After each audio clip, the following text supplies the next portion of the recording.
If you're a sports fan, make sure you go check out SportsCastr for all of your sports needs. Whether you're a football fan, basketball fan, or baseball fan, this app is the perfect way to get news for your team and is an app I personally use myself in case any of you guys want to check out my pregame, halftime, or postgame streams. I'll leave a link in the description below. What is up, Pats Nation? It's Patriots Global back here with another video, and in this one, I want to talk about the Patriots run game and why the lack of a Patriots run game has really caused a good amount of issues that we have seen from the Patriots offense. When we are looking at total offense ranks in the NFL, the Patriots are ranked 17th overall. Obviously, the first team being the Dallas Cowboys, the second best being the Baltimore Ravens, the Kansas City Chiefs, and if anybody is wondering where the San Francisco 49ers land in total offense, they are ranked at 6th. The Patriots are one of the worst running teams in the NFL. They rank 23rd overall when it comes to the run game. The few teams that are below them consist of teams like the Falcons, the Dolphins, the Jets, the Bears, the Bengals, the Redskins, the Chargers, Steelers. So it just goes to show how rough our running game has been to just be ranked over those types of teams. The top 3 rushing teams in the NFL currently are the Baltimore Ravens, no surprise, the San Francisco 49ers, and the Colts. Comparing last year's season to this year's season, the best word that comes to mind is obviously disappointment, and that is a very lackluster answer at best. The Patriots had one of the best rushing attacks last season, especially in rookie running back Sony Michel, who was one of the best running backs performance-wise in the league. Last year, Sony Michel had a total of 209 rushing attempts for 931 yards with 6 touchdowns. He ended that season averaging 4.5 yards an average. Okay, now we're looking at this season, and so far, Sony Michel has rushed for 174 attempts. Let's keep in mind we still have a good amount of games to go, and he is sitting at 600 yards with 6 touchdowns, averaging a 3.4 yards per attempt. So obviously, a lot of a lackluster and a difference compared to how it was his rookie season. The New England Patriots easily and hands down this offseason had the best running back group and the best running back core as a unit in the entire NFL. You cannot tell me and give me an argument that Damian Harris, Sony Michel, Rex Burkhead, James White, Brandon Bolden were not the best running back group in the NFL. Okay, super versatile group. Can play special teams. You have several different types of running backs, elusive backs, hard-hitting, heavy backs.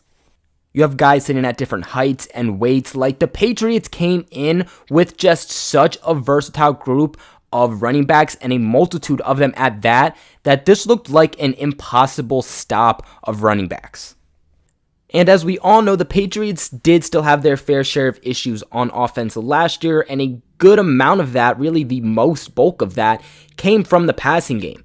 So the Patriots were being able to rely on their running game last year to keep the chains moving. It took a lot of pressure off of Tom Brady. If you really think about it, the reason that the chains were moving, the reason that the Patriots were getting so many first downs and touchdowns last season was because of the running game. Okay, it was because of Sony Michel, it was because of James White, and I'm going to be completely honest, Tom Brady's passes looked a lot more crisp, okay? And that's because he's out here this season having to throw more passes than he did because of the lack of a reliable running game. And when you have any quarterback, let alone an aging quarterback in his 40s, reaching uncharted territory, having to throw the ball, 30, 40, 50, 60 times a game, rather than, let's just say he throws 30 passes and then we rely more on the running game and taking some of that weight off his heavy shoulder and his throwing arm so that when he does have to pass the ball, it's a lot more crisp, it's on target, and it's going to create a mismatch for the other defenses. So when looking at the Patriots running game, what has been the issue? Well, really what it is going to start with is the blockers up front, and that's going to be the offensive line. Okay, the Patriots lost their all-pro center. Well, I guess I shouldn't go as far as to call him all-pro, but their elite center in David Andrews. He had blood clots right before the season started. He's out for the entire season, obviously losing the leader to your protecting of the offense is not ideal. Okay? And then the Patriots go and they lose right tackle Marcus Cannon for a short amount of time. Obviously, he's been back, so he doesn't play a very big factor in this, but there was a little bit of time there where the Patriots did not have Marcus Cannon either because he sustained an injury early on into the season. I believe it was actually the first game versus the Pittsburgh Steelers, if I'm not wrong.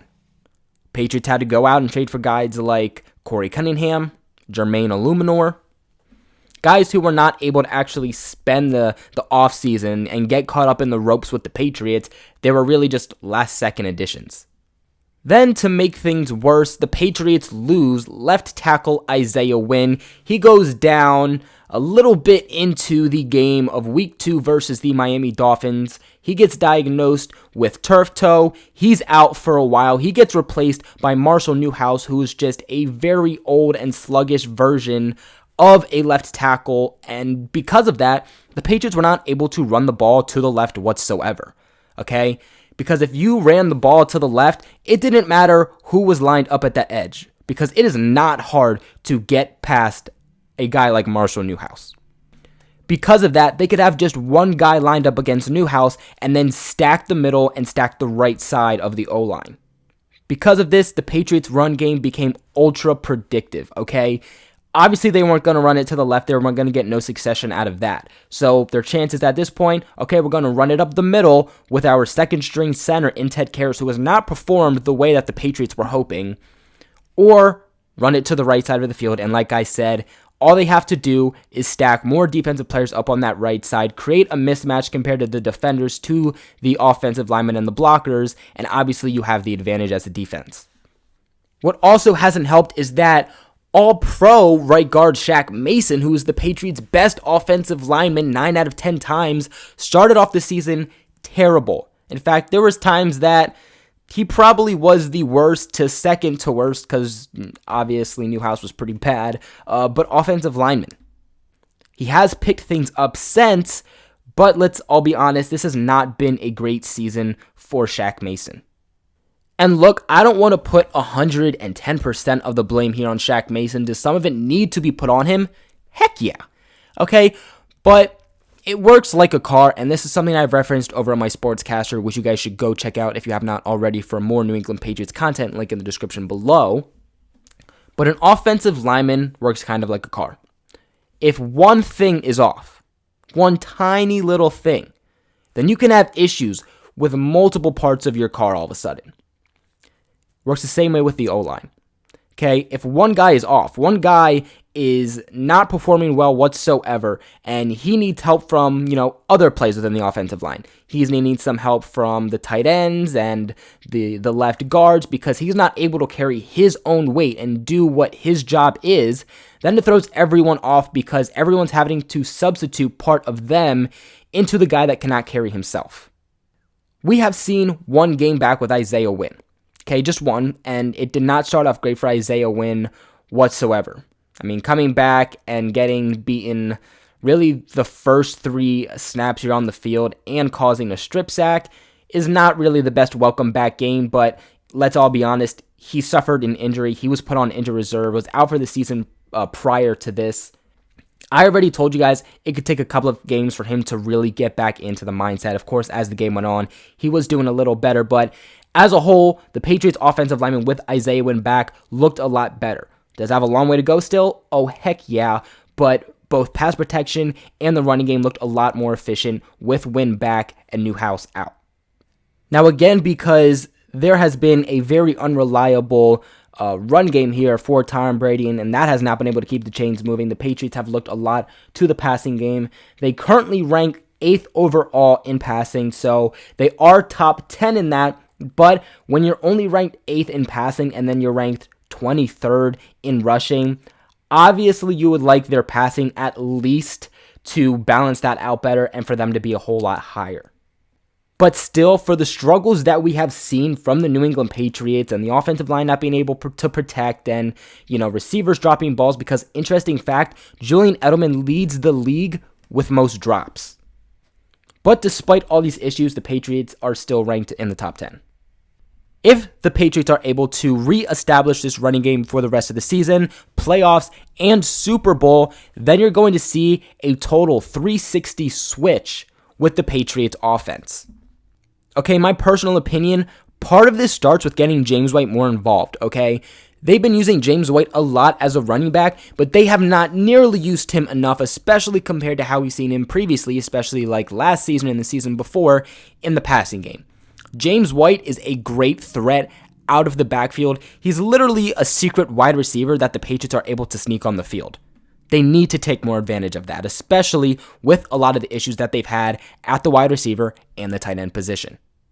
So that is one way already that the New England Patriots can vamp up this offense. Now, next up, if the Pats are able again to get this run game going, then it's going to start to confuse defenses. Again, as I said earlier on, the Patriots offense is so predictable right now, okay? The play calling, the schemes, the setups of the plays, everything is just so visible, especially with the personnel on the field.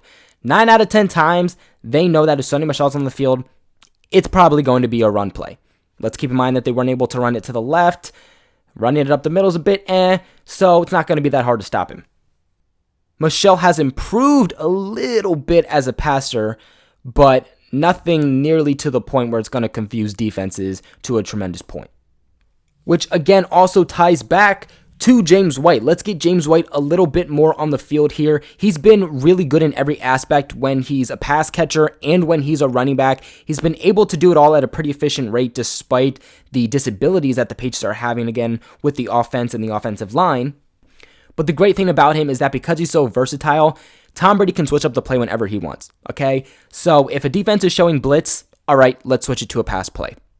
Okay, if it looks like they're playing a zone or a pretty fallen laid back man coverage, then okay, let's give them a run.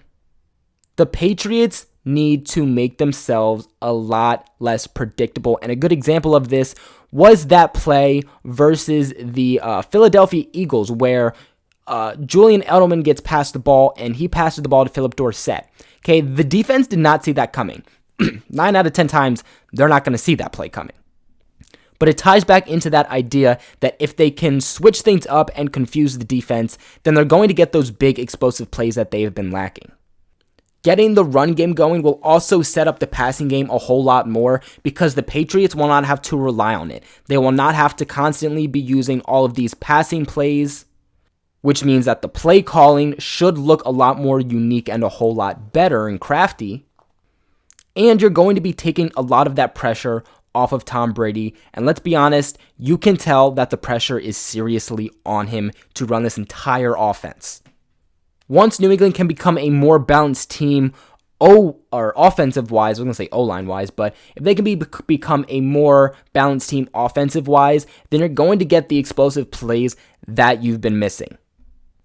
It's not going to be leaning a big portion of the way toward, let's say, in this certain instance, the passing game, or the other instance versus the running game where they get so predictable that defenses are able to stop them within a blink of an eye.